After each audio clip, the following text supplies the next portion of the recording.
up, guys? My name is Sam Du, and I'm the editor-in-chief of a new automotive brand called Pit+Paddock, and I'm also the proud owner of A90 Supra. This is a Supra I built back for SEMA 2019 with Evasive Motorsports. Honestly, it's a car that I love driving. I've taken it to track, brought it to events. I still love everything about Supra, and we're here to show you a car that was supposed to be at SEMA 2020, but it didn't happen. It is a Supra convertible sport top, which, as you know from the MK4 Supra, a TARGA top was always a popular option, and they never made one for the A90. So Toyota decided to create one of their own, which is pretty freaking cool. So they actually just started with a regular Supra, and they actually had to cut all the metal off the roof to create this huge open space and also reinforce everything so the car still was safe and handled just like a Supra would with a removable sport top. So the sport top is actually two 3D printed composite panels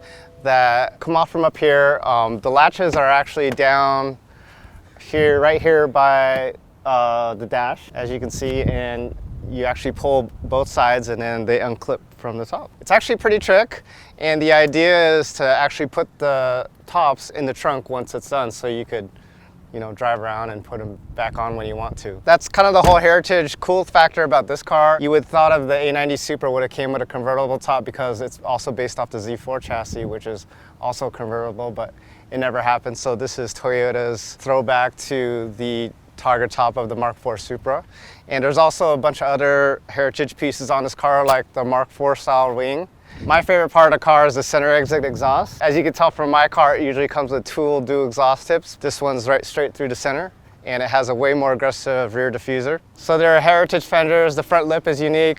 This car also has HRE wheels, Brembo brakes front and rear. So the sport top took months and months and hours of work to get right because they wanted to follow the lines of the roof. It's a kind of a one-off thing, which is really cool, and we really hope Toyota actually makes this one day. The taillights, you kind of don't catch it at quick glance, but if you look, it has that same circular look of the MK4 Supra, which is pretty iconic. And these are 3D printed one-off taillights, as opposed to on a MK5 is the LED. So going back into the inside, they kind of kept the interior stock, but everything is all about being in a convertible, being in open air. So when they developed this car, they had to really make sure it was strong, it was safe.